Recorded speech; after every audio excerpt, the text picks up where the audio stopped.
주시는 분에게는 이거 드립니다. 그 캔디죠. 네. 캔디인데 아직 제가 먹어보지 프로폴리스 캔디. 네. 와. 어쩜 이렇게. 네, 깜찍하죠. 네.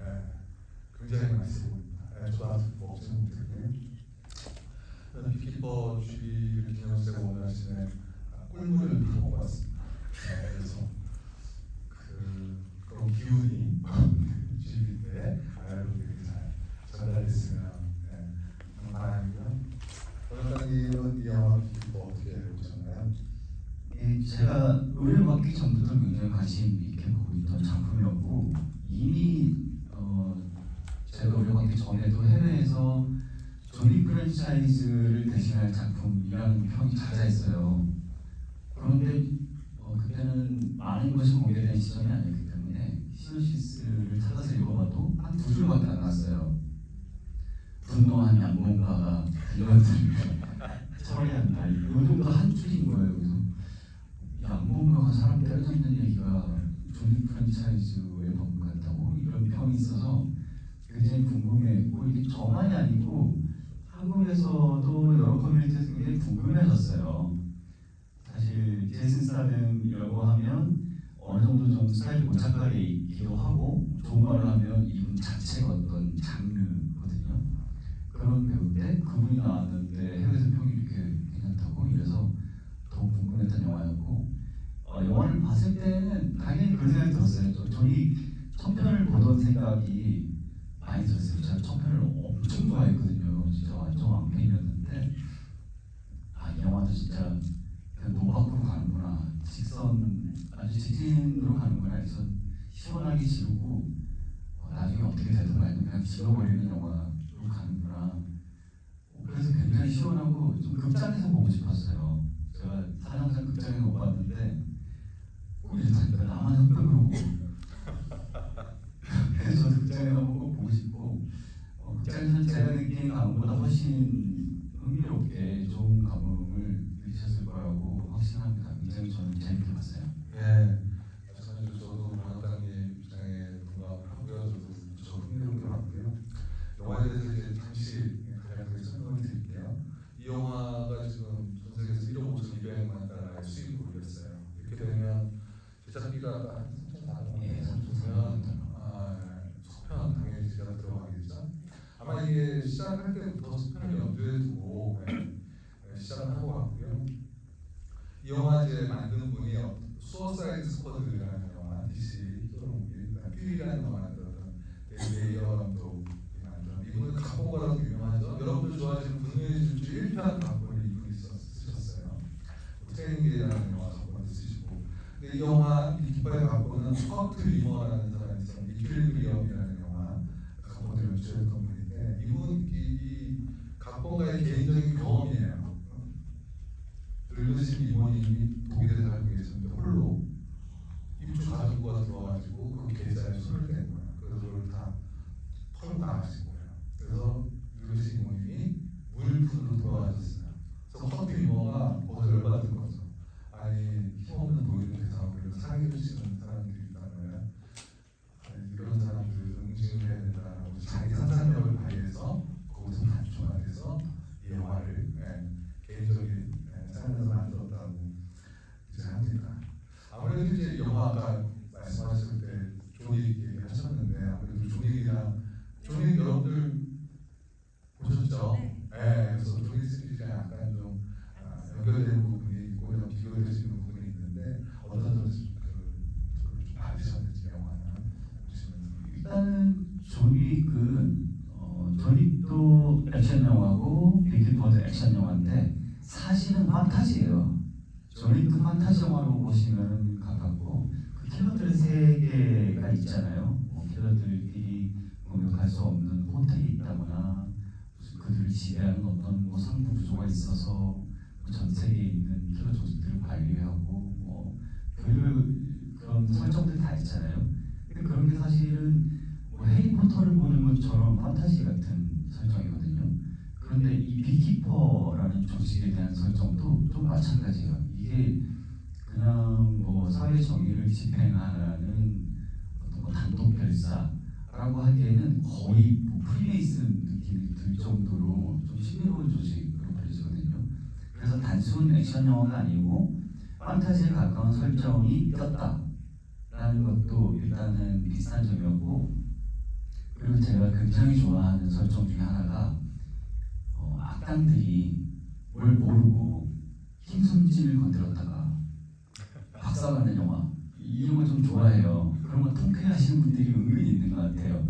근데 그게 옛날에도 그런 영화들이 종종 있었고, 그런데 그런 그 트렌드가 갑자기 확 올라오는 건 조닉이었어요. 한참 잠잠했다가 힘숨진을 건드려서 조직이 괴멸당하는, 심지어 뭐 강아지 한 마리 죽였다가 괴멸당하는. 그러고 보니까 조닉도 제가 되게 황당했던 것 같아요. 그때 시놉시스가 한 줄이었어요. 아끼는 강아지를 죽였다가 조직이 괴멸당하고, 이게 영어로 거의 한 줄 정도 써 있었어요. 그래서 이게 뭐야, 무슨 소리야 이랬는데, 그것도 그 비키퍼도 그렇고 출발이 이런 걸 보면 사람을 굉장히 당황스럽게 하는 시작점이 있는 것 같고, 힘숨진을 건드렸다가 박살나는 설정, 그 뒤로 뭐 노마디라는 영화도 있었고 한국 영화에도 비슷한 설정들이 종종 등장하죠. 힘을 숨기고 있던 아저씨를 건드렸다가 완전 말 그대로 엑스되는 상황을 그린 영화들. 근데 저는 그런 것도 되게 좋아해요. 그래서 그런 지점들을 생각해보면 재밌었고, 그래서 사실 완벽한 힘숨진이라고 하기에는 저는 인상을 원래 안 건드려요. 뭐 동네 아저씨든 뭐 어디든 안 건드려요. 그냥 힘이 있을 것 같잖아요. 그렇지 않아요? 뭐 비밀용, 그냥 있어도 비밀용 같은데. 아무튼 그런 설정이 되게 좋았고, 지금 젊은 액션 스타들도 있잖아요. 젊은 액션 스타들도 있지만 제이슨 스타뎀 정도의 액션을 구사하는 배우가 정말 적어요. 제이슨 스타뎀 나이 좀 먹은 아저씨 액션 배우 아니야 이렇게 생각하시겠지만, 액션 연기에 있어서는 달인급이에요, 달인급. 그러니까 그게 그냥 무술을 잘한다 이게 아니고요. 그러면 물론 젊은 사람들이 잘하겠죠. 어떤 식으로 액션 연기를 하기 달인이라고 부르냐면, 이 A영 감독도 인터뷰에서 몇 번 밝혔는데, 제이슨 스타뎀과 처음 연기를 하면서 너무 좋았던 게 액션 연기에 대해서 많이 배울 수 있어서 너무 좋았다는 거예요. 현장에서 제이슨 스타뎀은 카메라에 자기 몸이 어떻게 잡힐지 이미 다 아는 거예요. 이 각도에서 이 사람이랑 이런 안무 경험을 걸다가 어떤 펀치를 쳐야 이게 임팩트 있게 카메라를 담길 것인가, 내 몸에 어디를 클로즈업해야 효과적으로 관객들한테 전달될 것인가를 다 아는 거예요. 그런 것들의 조언을 계속 주고, 현장에서도 합을 맞추다가 조금 틀어지거나 아니면 모니터링 한번 하고선 제이슨 스타뎀이 다시 가자고 하는 경우가 되게 많았대요. 감독은 가만히 있는데도. 그리고 본인이 만족할 만한 연기를 하고, 만족할 만한 연기를 한 다음에는 모니터링도 필요 없었대요. 됐습니다, 저 마음에 들어 하면 모니터링 할 필요 없을 정도로 그 완벽한 샷이 나왔대요.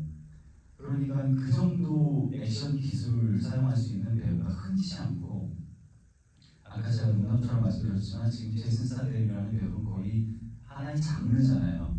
제이슨 스타뎀이라는 장르가 되어버렸거든요. 그러다 보니까 관객들이 어떤 면에서는 좀 지겹게 볼 수도 있어요. 저 사람 나오는 영화는 또 똑같이. 그런데 그 안에서 조금씩 캐릭터의 변주를 주기는 해요.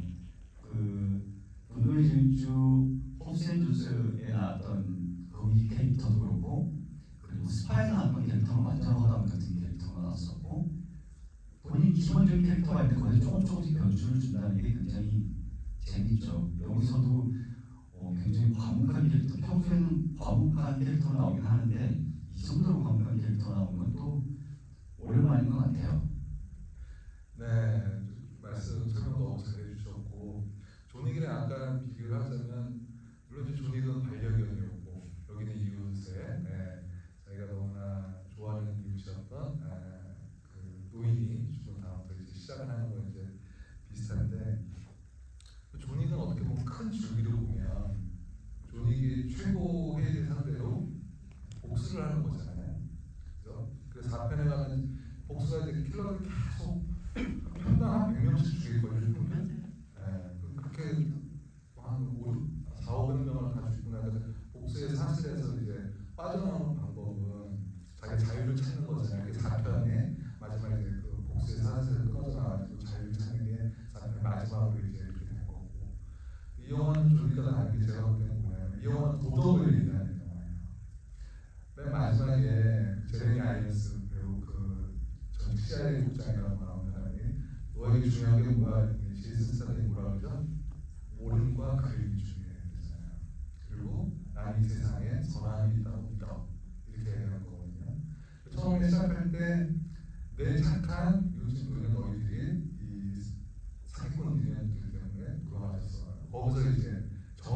미션하러 가는 거예요. 조니는 이제 개발소속이 되는 나가는 거고 이쪽은 대의명분이 나가는 거죠.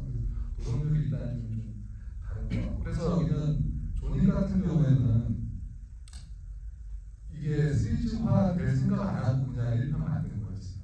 그러니까 잘하고 나니까 그 다음에 2편 만들고 3편 만들고 4편 만들고 그래서 군데군데 시리즈에 보면 구멍들이 좀 있어요. 처음부터 설계를 그렇게 안 했기 때문에 이 영화는 처음부터 시리즈로 나가려고 설계를 해서 그러니까 깜짝이야. 갑자기 나가셔가지고 벌 모양 시스템 이런 거 자체가 그러니까 이제 작정하면 안 되겠다는 거거든요. 제작진이 그런 점에서 좀 새로울 수 있는 것 같고 아까 이제 제이슨 스타드 이제 말씀하셨는데 제이슨 스타드의 액션이랑 좀 약간 저는 완전히 총에 기반한 액션이잖아요. 총을 무지하게 쳤잖아요. 건프라고 하죠.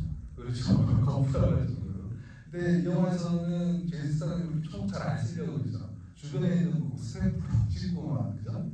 주유소에 줄 가지고 막 이렇게 하고 그래서 이 영화는 제이슨 스타드는 아까도 말씀하셨지만 이제 랭몽 액션을 굉장히 좋아하거든요. 아시는 분 혹시 아시겠지만 영국 다이빙 올림픽 출신했던 선수 출신 어렸을 때부터 뭐 주짓수도 하고 뭐 킥복싱도 하고 여러 가지 무술로 단련이 돼서 그런 걸 제가 굉장히 좋아한다고 그러더라고요.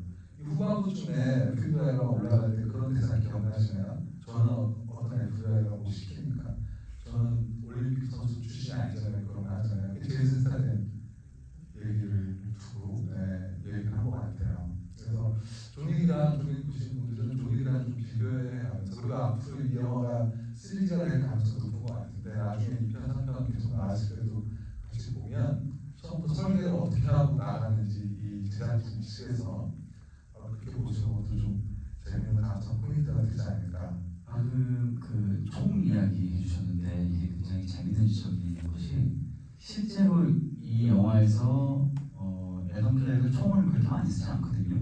그 이유가 있어요. 이 감독이 아주 살벌한 말을 했어요. 비키퍼에게 총은 일시적인, 임시적인 무기다라고 말을 했어요. 그러니까 그냥 사람 자체가 그 병긴 거예요. 살이 숨긴 거예요. 그러니까 계속 싸우면서 뭐 스테이플러, 컵, 종이, 뭐 책, 뭔가 다 찾아가지고 하잖아요. 성령 액션과 비슷한데 그러니까 막 그 총이 굳이 없어도 자기는 사람의 영상 다 죽일 수 있어. 이런 말도 안 되는 삶의 병인데 그런 쪽이 있으면 그냥 있는 거 확 쏘고 버리고 아무래도 싸우면 된다는 거예요. 그 정도로 좀 비현실적인 삶의 병기이고요.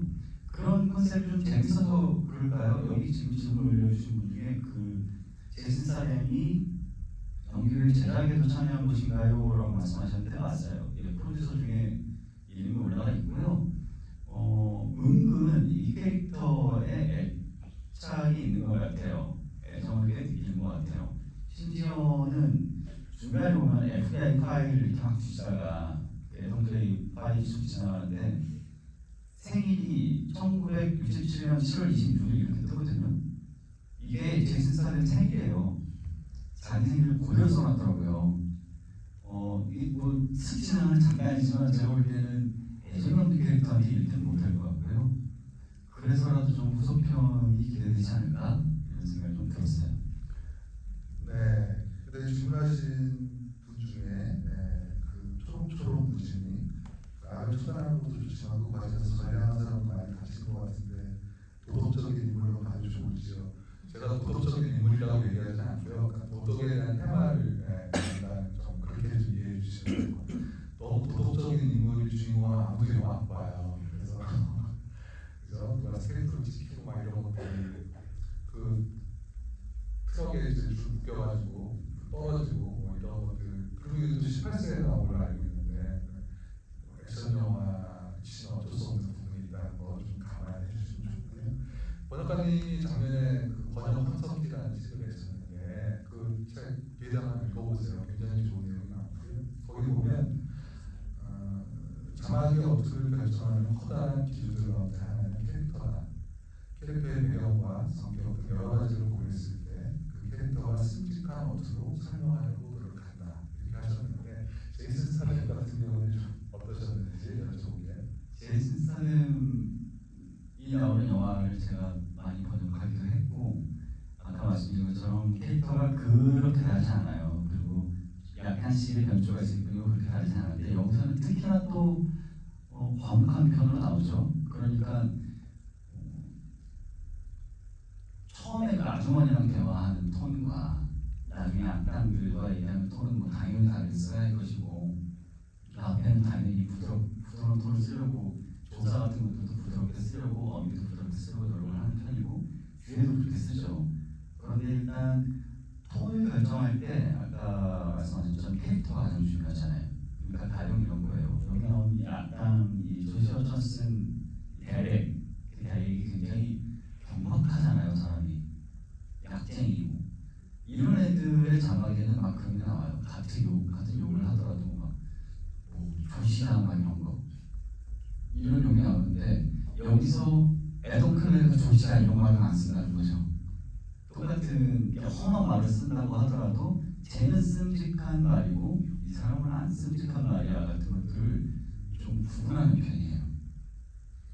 여러분들 나중에 허석희 원장님이 하신 영화 보실 때 그런 차이점도 계속 잘 보시면 될 것 같아요. 이 캐릭터에 적용되는 어떤 계속 있을 것이고 이 캐릭터에 이런 어떤 계속 적용된다는 것도 보시면 여러분들이 영화 보실 때 자막 외화 볼 때 그런 요소 좀 흥미로운 재미가 또 있지 않을까 싶기도 하고요.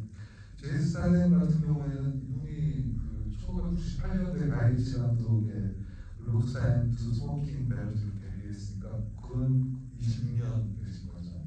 처음에 저희에서 범죄 영화만 나오다가 2003년에 트랜스포터라는 영화 그때부터 이제 서서히 액션 배우가 알려지기 시작한 거거든요. 그 이후로 쭉 가다가 그러니까 자기는 이제 자기 장점을 살리는 걸 굉장히 했다고 그러죠. 그리고 굉장히 인터뷰하는 건 굉장히 겸손해요. 지금도 내가 이런 거대한 스펙타클 영화의 주인공이라는 게 믿기지 않는다 해서 팔을 그냥 꼬집어 본대요. 그래서 팔이 멍들었다고 이런 되도 않는 유머하시는 그런 분이신데 그리고 이제 이분이 이제 직접 자기가 스턴트를 하잖아요. 그 배우가 해도 뭐 위험한 건 맞겠지만 대부분이 혼자 하는데 이분은 스턴트맨들을 위해서 시상식에서 상을 줘야 된다 이런 말을 해요. 그 조니 스리지의 그 체드 스타일스키 감독도 그런 주의거든요. 아카데미 시상식에서 스턴트맨이 없느냐. 그 제이슨 스타일도 영화 개봉식에서 미국 언론에 인터뷰할 때 이들을 위한 그들이 얼마나 헌신적으로 노력하는지 시상식에서 스턴트 문화를 만들어서 줘야 된다. 제가 알기로는 아마 저 아카데미 위원회에서 얘기를 하고 있는 걸로 알고 있어요. 몇 년 안에는 스턴트 부분에 상도 좀 주어지지 않을까 이런 생각도 좀 해보고요. 진짜로 요새 헐리우드에서 약간 이슈예요. 그 스턴트 부분을 만들어야 한다라는 것이 이슈고 방금 말씀하신 그 감독들과 제이슨 스타뎀도 그 부분을 만들기 위해서 캠페인을 벌일 정도로 여성적인 지자 중에 한 명이고 그리고 다 엮여있는 감독들인데 데이비드 레이치 감독이라는 감독이 있는데 체드 스타스키 감독이랑도 엮여있는 사람이고 데드풀로 엮여있고 뭐 아토믹 블론드, 포스앤 존스 제가 어쩌다 보니까 그 데이비드 레이치 감독이 지금까지 연출한 영화 6편이거든요. 다 제가 봤는데 심지어는 이제 곧 스턴트맨이라는 영화도 개봉하죠. 그 감독의 그 작품을 내놓으면서 그런 얘기를 되게 많이 했어요. 다 그분들이 스턴트맨 출신이에요. 전부 스턴트맨 출신이어서 스턴트맨 이 대역들의 노고를 얼마나 그게 심한 노고인지 다 알거든요. 그래서 그렇게 주장하는 게 있고 아마도 제 생각에는 한 1, 2년 안에 생기지 않을까 싶을 정도로 많은 배우들이 지금 주장하고 있어서 제 생각에는 생길 것 같아요. 네, 저도 좀 이분들의 헌신 그리고 대부분 모든 영화에 거의 액션이 들어가요. 거의 정말 저예산 국민영화 외에는 대부분 아카데미 10개 작품 10개 보면 후보에 올라가는 거 가만 보시면 그 중에 한 7개는 액션 스턴트가 들어갈 거야 아마. 그래서 굉장히 비중이 큰데 그분들이 제이슨한테 좀 아쉬워하는 부분이고 이 양반이 농담으로 그렇게 007 제임스 본드에 관심을 가지더라고요. 그래서 바바라 브로우웰이라고 그 제작 유명한 여성 제작자가 있어요. 007 제임스 본드 왓츠앱으로 메시지 보낸대요. 그 제작자가 10억대요. 안 주는 거죠. 근데 말이 안 되는 게 그 제작진에서는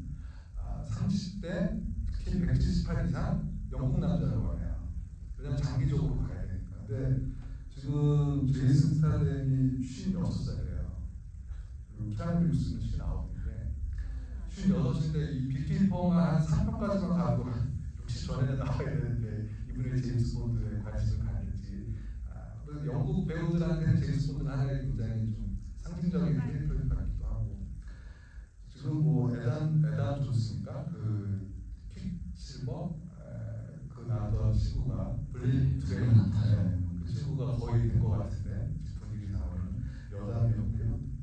그다음에 이제 제 스타일은 액션 스타일 직접 하는 거 보니까 가장 좋아하는 배우들이 뭐 실베스타 스텔론, 아놀드 슈왈제네거, 옛날 배우 뭐 클린트 이스트우드. 자기는 이런 그러니까 이분이 80년대 올드스쿨 액션을 너무 좋아하는 거예요. 그래서 이 영화도 보면 계속 맨몸을 부딪히고 맨 마지막에 이제 굉장히 센 악당이랑 싸울 때도 옛날 80년대 액션 느낌이 나잖아요. 저는 제이슨 스타일의 그런 연기를 좀 좋아해서 그렇게 된 거라고 하고요. 번역가님께 이 영화 자막 보시면 하나 굉장히 좀 대단하다라는 대단한 센스라고 느끼시는 부분 중에 하나가 투비와 나투비라고 이제 얘기를 하는데 원래 사느냐 죽느냐 이 대사잖아요. 그리고 죽느냐 벌 받느냐고 번역하셨어요. 그래서 나는 이런 거 볼 때마다 이분은 천재인가 아니면 이런 거 그냥 갑작스럽게 떠오르는 건지 아니면 심사숙고해가지고 만드시는 건지 궁금합니다. 이게 부터 떠오르는 너무 좋죠. 저 사실 이 영화 번역하다가 투비올 나투비가 나오자마자 이거 분명히 비 맞장난인데 짜증이 확 났어요. 그걸 보자마자 어떻게 떠오르는 건 말도 안 되고요. 그래서 어쨌든 사느냐 죽느냐 둘 중에서 이제 뒷부분 죽느냐를 바꿔야 하는 작업인 거예요. 사느냐는 살려두고 사느냐 제가 번역한 건 사느냐 벌 받느냐인데 뒷부분을 어쨌든 바꿔야 하잖아요. 그러니까 부정적인 뭔가를 바꿔야 하는데 벌이 들어가는 걸로 바꿔야 하는데 뭐가 있을까 하다가 이렇게 쓴 거예요. 그런데 이것도 너무 운 좋게 떠올라가지고 쓴 거고 사느냐 벌 받느냐 그것이 문제로다라고 말을 했을 때 애덤 클레이는 영어로는 I think I take to be 또 이렇게 대답해요. 그러니까 한글 작업으로는 벌 받는 쪽으로 하지 이렇게 번역이 되는 거예요. 그러니까 앞자막과 뒷자막을 다 생각해서 벌로 말장난을 이룰 수가 있어야 하는 거예요. 이렇게 번쩍번쩍 떠오르면 얼마나 좋아요. 이거 돈 내고 한 몇만 원 내고 이거 물어봤을 때 바로바로 발전하면 전 돈을 내겠어요. 이럴 때 아주 짜증이 심리고 힘들고요. 그래서 번쩍번쩍 떠오르는 건 아니고 저도 이거라도 떠오르는 게 다행이다 싶은 자막이었어요. 사실은 이 정도도 안 떠오르는 게 대부분이에요. 이런 언어 유희 자막이 한 10개 있다고 치면 아주 노련한 번역가가 성공시킬 수 있는 그 타율이 40%도 안 돼요. 저도 한 30-40%밖에 안 돼요. 나머지 6개는 그냥 그 어머니한테 지는 수밖에 없어요. 의미를 그냥 훼손해야 돼요. 여기서도 그냥 사느냐 죽느냐로 번역해야 되는 거예요. 안 떠오르면 어쩔 수 없어요. 그러니까 이런 건 사실 운이 좋은 케이스예요. 근데 모든 영화를 할 때마다 굉장히 한 작품마다 시간을 굉장히 기울이시고 조금이라도 좀 더 관계를 다가갈 어떤 좋은 번역을 찾기 위해서 굉장히 노력하는 걸로 제가 알고 있습니다. 영화 보시면 많은 분들이 이제 인상적인 장면이 뭐가 있냐 이렇게 인상적인 액션씬이나 이런 걸 여쭤보실 때 번역가님은 어느 장면이 좀 괜찮으셨어요? 인상적인 장면이요?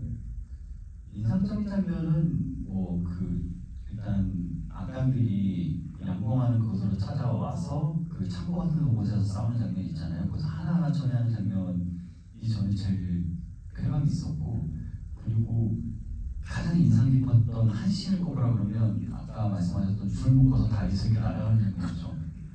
실제로 그렇게 할 줄 몰랐어요. 그냥 차가 달려와서 이 사람을 팍 받든지 그럴 줄 알았어요. 그래서 되게 징그럽게 차랑 차 사이 확 박으려고 하나보다 되게 고어한 씬이 나오겠다 생각하고 있는데 휙 지나쳐 가는 거예요. 우연히 사람이 휙 끌려서 날아가더라고요. 근데 그런 연출을 같은 이런 연출은 처음 본 것 같아요. 다리에서 사람 매달리고 차가 날아가 버리는 것, 뭐 사람을 질질 끌고 간다거나 이런 연출은 많은데, 그래서 드문드문 그런 재밌는 액션씬, 재밌는 아주 과격한 액션씬이 많았어요. 그런 것도 존 윅이랑 좀 공통점이 돼요. 존 윅 중에서도 액션 중에서도 되게 참신한 액션씬들이 있었거든요. 지금 제가 이 작품에 이 격투 안무하신 분 이름을 까먹었는데, 이 에이어 감독이 인터뷰 할 때마다 그분을 언급했어요. 그분이 격투 장면도 너무 잘 잡고 그런 액션 장면도 너무 잘 짜서 진짜 그분이 없이는 영화를 못 찍었을 거다라고 얘기를 할 정도였거든요. 그러니까 아까 말씀하셨던 것처럼 그런 스턴트 대업들이 경력이 쌓이면 그런 감독을 해요. 세컨 유닛 감독이라고 부르거든요.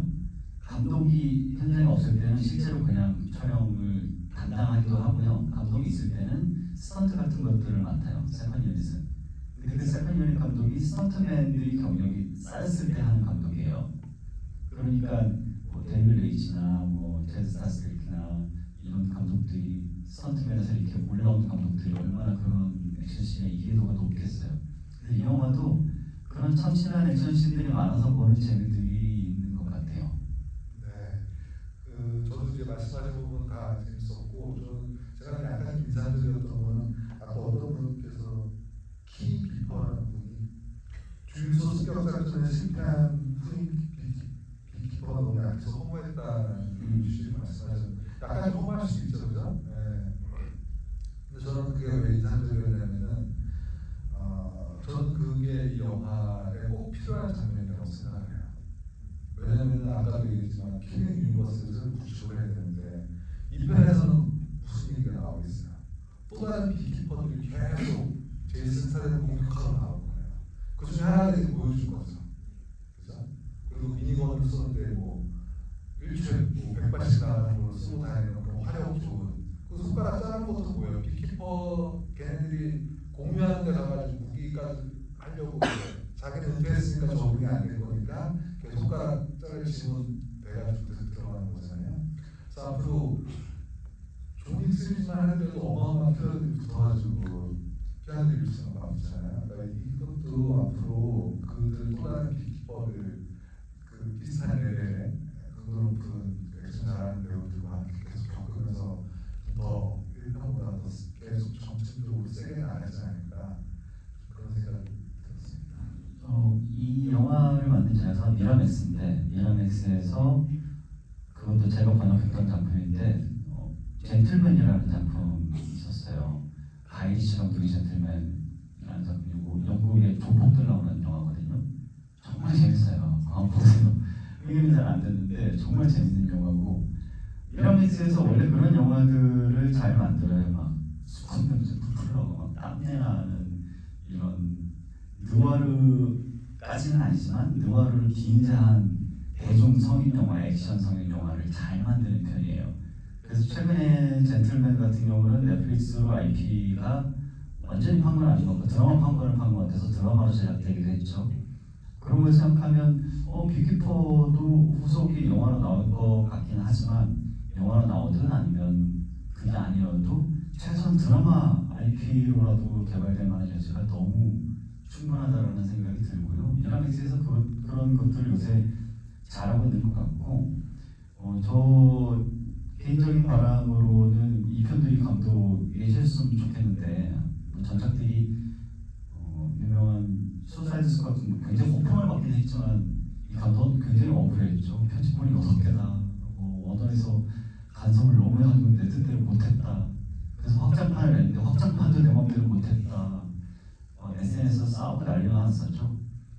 그러니까 일단 뭐 감독 말을 따르면은 수사이드 스쿼드도 좋은 부분이 있다는 거고, 뭐 몇명 했냐지만, 그리고 퓨리 같은 경우는 뭐 너무나도 좋은 영화였고, 그리고 아는 사람만 아는 엔드 오브 워치라는 영화가 있는데 굉장히 좋아요. 엔드 오브 워치라는 영화가 있어요.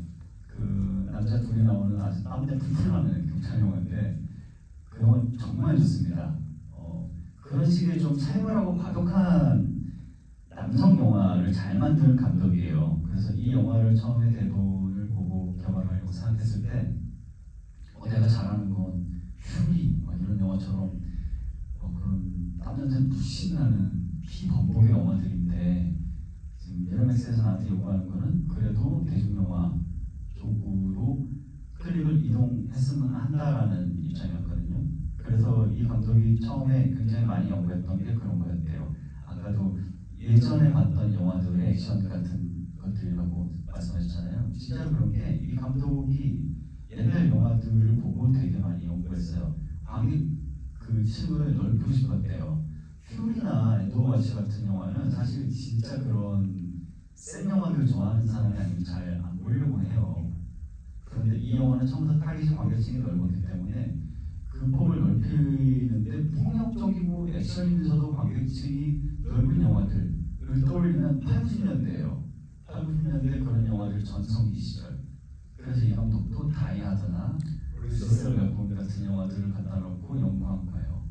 그래서 어떻게 보면은 요즘 영화들이 이 감독이 인터뷰에서 계속 얘기하는 게 요즘 영화들이 너무 지루하고 복잡하고 까다롭게 만들고 되게 수준 높아진 관객들을 어떻게 억지로도 만족시키려는 영화들을 감독들이 짜내서 만들다 보니까 그냥 마음 놓고 극장 가서 2시간 동안 너무 화고 먹으면서 세상일이 다 있고 난 2시간 동안 저기 들어가서 남들 새끼들 깜빡만 좀 볼까요?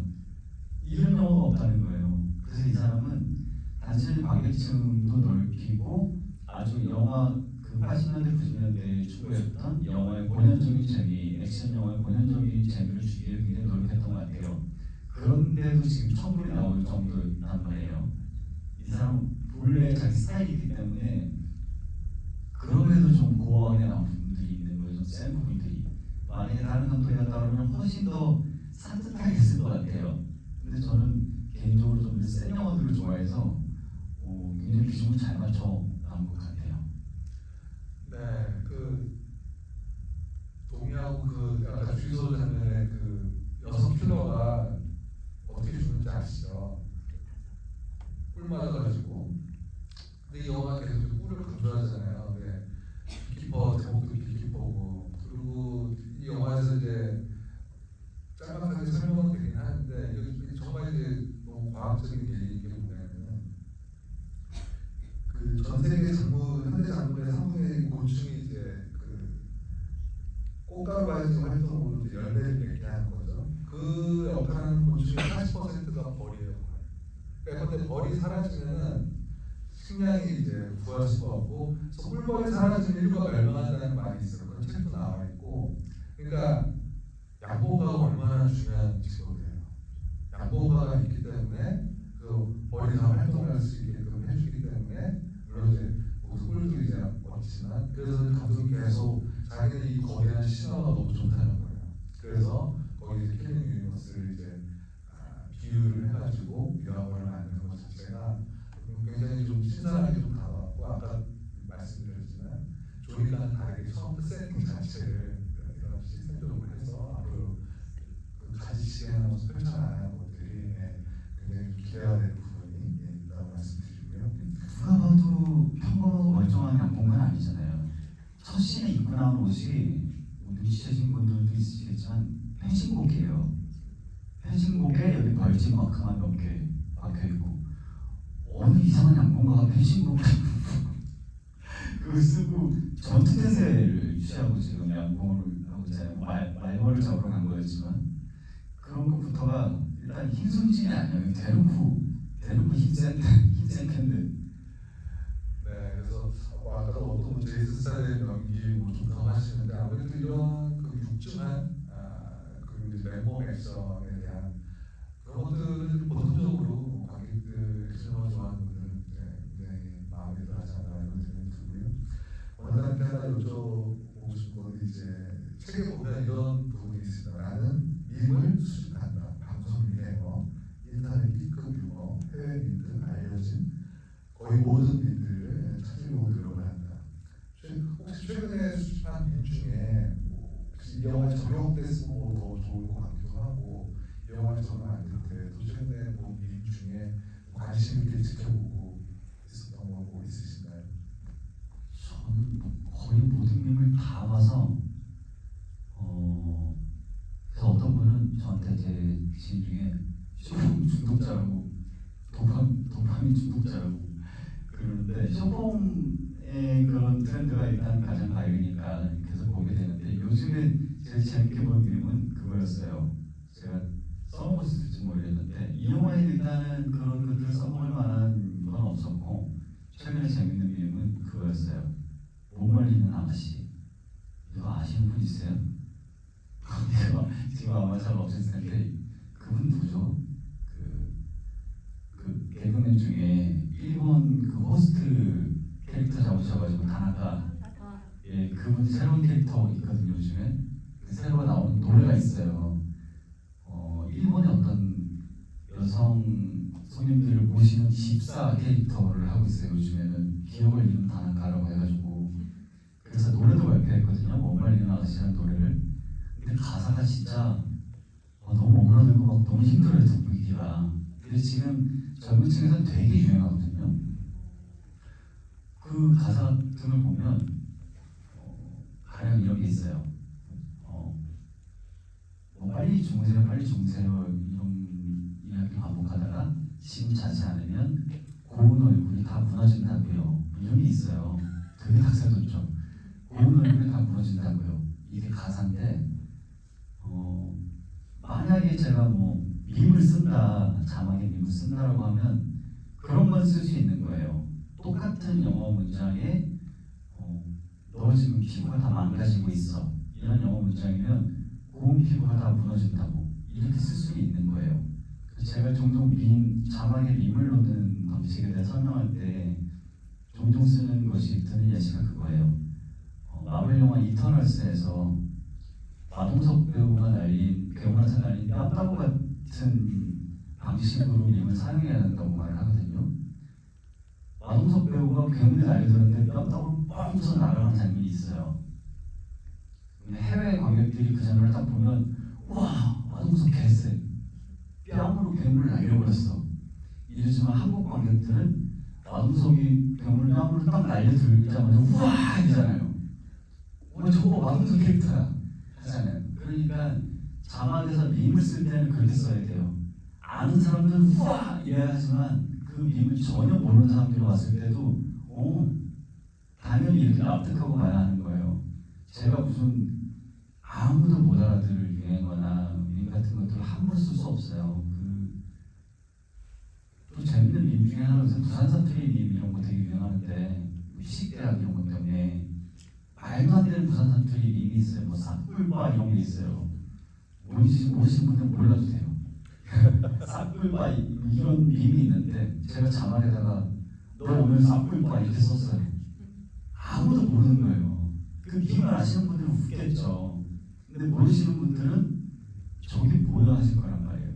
그러니까 번역가는 만약에 유행어나 밈이나 이런 게 적재적소에 쓸 수 있는 타이밍이 왔을 때 사용한다라고 치더라도 마동석의 깜짝고 같은 방식으로 써야 한다는 거죠. 그래서 저도 밈을 수집은 미친듯이 하는데 자막에는 거의 쓴 적이 없어요. 진짜 완벽한 타이밍이 와야 그 깜짝고와 같은 방식으로 간신히 사용할 수 있어요. 그 한 번을 사용하기 위해서 그렇죠. 엄청난 인터넷 서핑을 하면서 유튜브도 보시면서 근데 되게 효과가 좋거든요. 마동석 깜짝이 딱 날아갔을 때 한국 관객들은 어땠어요? 와 감독이 배운 변태야. 저걸 알다니 이러잖아요. 자막도 마찬가지거든요. 아시는 분들이 봤을 때는 번역가가 배운 변태야 이러실 거라 그런 거 너무 감사하죠. 네 알겠습니다.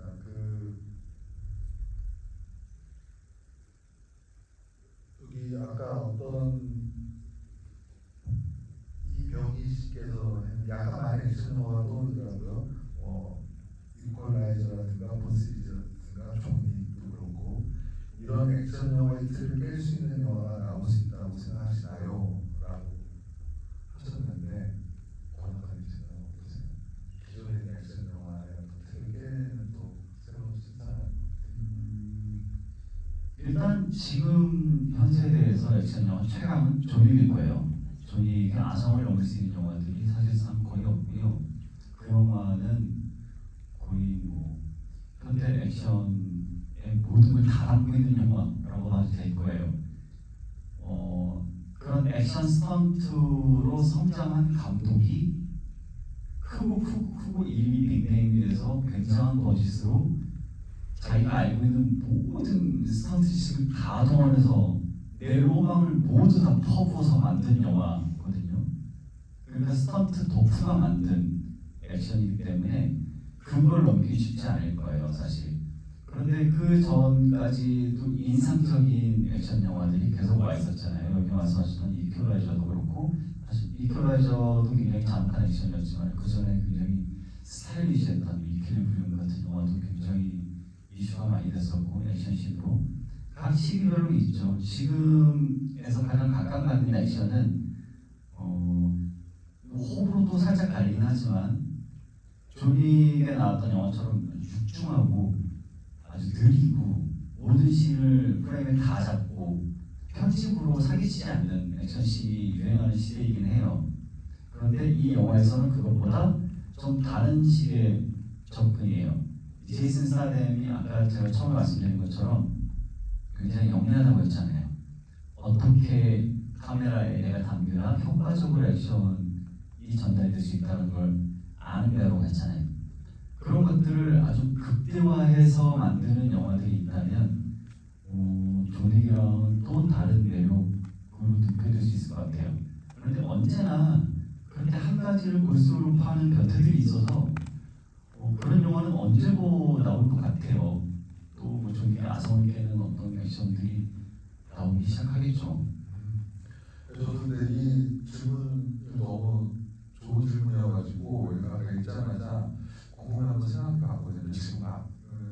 근데 액션 영화라는 거는 그 시대를 좀 타는 것 같아요. 근데 이제 80년대는 뭐죠? 람보랑 이제 뭐 아까 있어했던 뭐 다이하드, 뭐 코만도 이런 영화잖아요. 그죠? 몸으로 하고 막 이런 것들.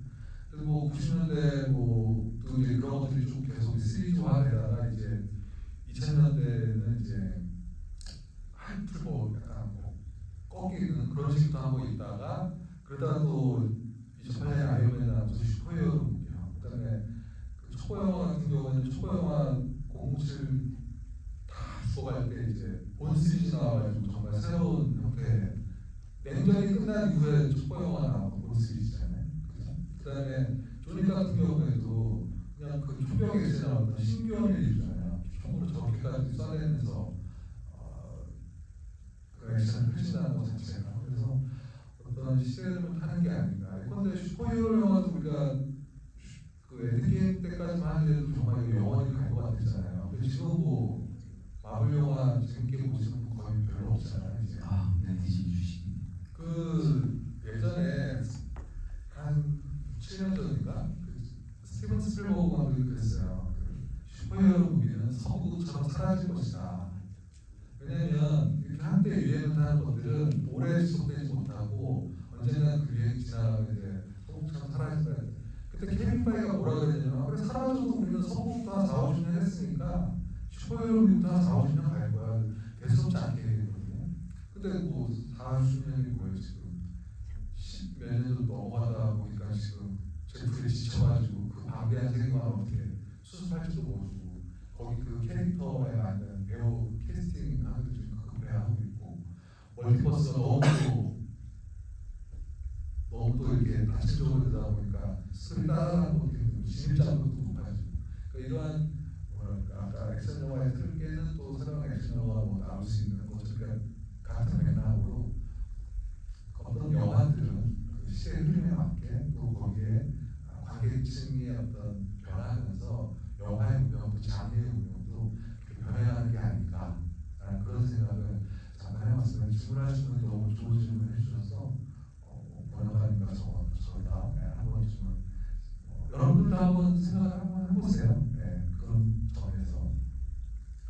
네, 그리고 또 다른 질문 중에 저희가 또 하나 있게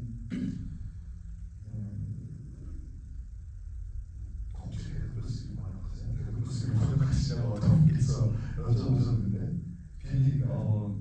이건 제가 대답해줄 수가 없는 부분이어서 말씀을 못 드릴 것 같고 굉장히 퍼니테일인데 번역가님이 보고 휙 지나간 다른 포인트가 있을까요?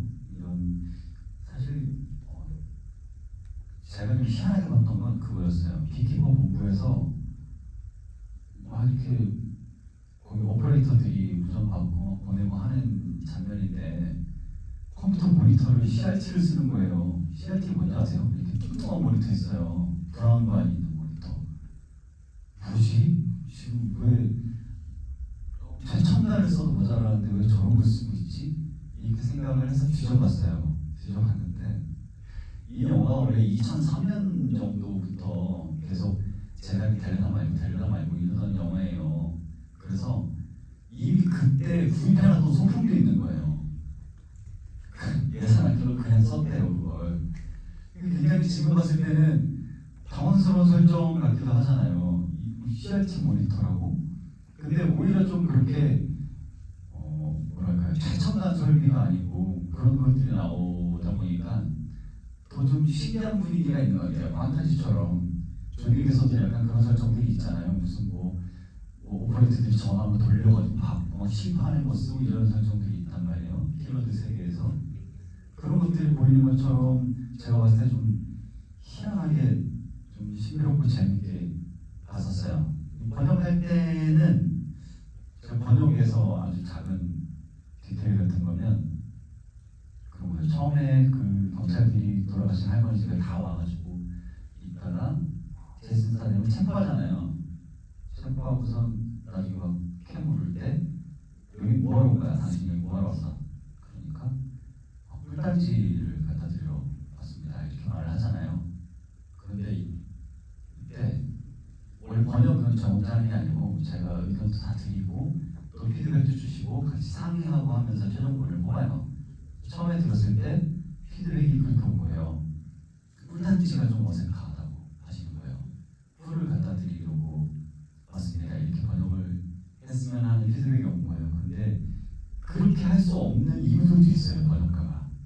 왜 그러냐면 그 바로 뒤에 이어지는 대사가 그런 거예요. 꿀단지를 갖다 드리고 왔습니다. 그럼 바로 뒤에 대사는 꿀단지? 뭐라는 놈인데 네가 곰돌이 푸야? 이런 자막으로 이어지거든요. 그래서 꿀단지가 아니고 꿀이라고만 쓰면 그 뒤에 곰돌이 푸 개그가 잘 안 맞아요. 단지까지 붙여줘야 푸가 연상이 되거든요. 그래서 이건 푸 개그라 단지를 꼭 써주셔야 될 것 같아요. 이렇게 또 말씀드렸는데 또 흔쾌히 이제 센터에서 그러면 단지 쓰시죠 해서 그렇게 쓴 건데 제 의견이 무조건 다 받아들이지 않아지는 경우도 되게 많아요. 번역을 하면 저는 A로 쓰고 싶은데 피드백이 B로 와서 아무리 설득을 해도 안 되는 거예요. 어떤 경우는 이제 실무자분들이 의견이 강하실 수도 있고 어떤 경우는 실무자분이 저도 A를 쓰고 싶은데 대표님 의견이 B여서 어쩔 수 없어요. 이런 경우도 되게 많고요. 제가 설득을 하나하나 지치면 결국 못하는 거예요. 근데 웃긴 게 늘 제가 맞지 않아요. 저는 A를 쓰고 싶어서 웃겨서 했다가 졌어요 대부분. 그래서 B로 자막을 썼는데 관객들이 B 자막을 너무 좋아해요. 이런 경우도 되게 흔찮게 있어요. 그러니까 늘 제가 만든 건 아니에요. 그래서 그럴 때는 또 관객들이 그 자막을 너무 좋아해주면 핏대 올려가면서 A 쓰셔야 합니다 라고 했는데 어색하죠 좀. 그러면 또 전화 드려서 감사합니다 이렇게 되게 되고 여기서는 그런 시기였어요. 그래서 자막을 보는 재미가 그런 재미도 있어요. 영어를 좀 아시는 분들은 저기다 꿀단지라고 써서 연결이 되는구나. 혹은 아까 기자님 말씀하셨던 사느냐 벌 받느냐 같은 것들도 뒷자막이랑 연결을 하려고 이렇게 썼구나. 그런 식의 재미를 영화 자막을 주의 깊게 보시면 느끼실 수도 있습니다. 네, 그리고 이제 거의 저희가 1시간이 거의 다 돼가지고요. 하나 질문만 더 하고 마무리하는 걸로 해야 될 것 같습니다. 그 질문 중에 그리고 이 영화 지금 미국 배경이잖아요. 보스턴 하고 이 영화 미국에서 1도 안 찍었어요. 영국에서 찍었다고 합니다. 그 영화는 좀 그런 재미가 있거든요. 아까 뚱뚱한 모니터도 있고, 그것도 실제로는 영국에서 촬영했고 배경 미국이라고 표현이 거짓말하면서 말해요. 전 미국인 줄 알았어요 진짜. 이 영국에서 세제 탭을 되게 세게 줬대요.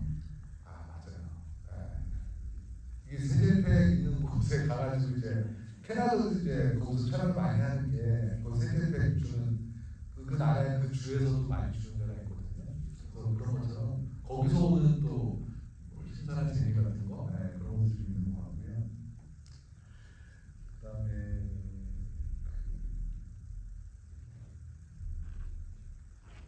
네 이제는 거의 대부분 그 여자 형사가 다음 시리즈에서 중요한 역할을 하게 될까요?라고 호박벌께서 하셨는데 저는 여자 형사는 그냥 이번에 한번 끝나지 않을까. 제 생각에도 끝났으면 좋겠어요. 아니 좀 왜냐면 아무리 이게 좀 심착하더라도 엄마가 돌아가셨는데 왜 심착하지? 열받는 건 제이슨 스타덴이고 자기는 굉장히 법제수에 너무 경도돼 있어서 이분 다음에도 나오면 좀 안 될 것 같아요. 그래서 다음에는 아예 그 배경 세팅을 새로 해가지고 완전히 정말 새롭게 하는 게 더 좋지 않을까 그런 생각을 해봤습니다. 저희가 거의 한 시간이 다 돼서 이제 마무리를 좀 해야 될 것 같은데요. 번역관님 끝인사 부탁드리겠습니다. 예, 되게 간만에 볼수 액션들이 이제 편차가 크잖아요. 퀄리티 편차가 굉장히 커서 마음 놓고 어느 정도 보장이 된 퀄리티에서 진짜 그냥 팍팍 씹으면서 반동도 뼈다고 만든 걸 볼 수 있는 퀄리티로 보정된 영화가 흔치 않아요 요새. 그런데 그런 흔치 않은 시장 속에서 나온 아주 괜찮은 작품이라고 생각하고요. 저도 빨리 좀 큰 화면에서 한번 보고 싶어요. 나만 흑백으로 가가지고 훨씬 친구들이랑도 그냥 야 너네 오늘 스트레스 풀러 갈래? 해가지고 그냥 우르르 가서도 그냥 팝콘 씹고 콜라 먹으면서 볼 수 있는 그런 전형적인 재미가 있는 영화 같아서 꼭 그 친구랑 다시 한번 보셔도 즐거울 것 같고요. 오늘 이야기 나눈 것들 생각하시면 더 재밌게 차별람 하실 수 있을 것 같아요. 저는 다음에 또 좋은 장막과 영화로 뵙겠습니다. 기자님 인사하시죠. 네, 박수 부탁드립니다. 제가 번역가님과 할 때마다 새로운 번역의 세계에 대해서 많이 좀 알게 돼서 여러분들도 오늘 다 들으셔서 알겠지만 그런 점에서 좀 굉장히 흥미로운 게 아니었나 싶고 비키퍼라는 그 조닉에 의해서 조닉이 앞으로 5편이 나올지 모르겠어요. 저는 4편에서 좀 끝나게 끝났으면 그냥 키아누 리브스는 이제 자기가 끝났다고 안 하겠다고 하는데 제작사 입장에서는 한번 더 하고 싶겠죠.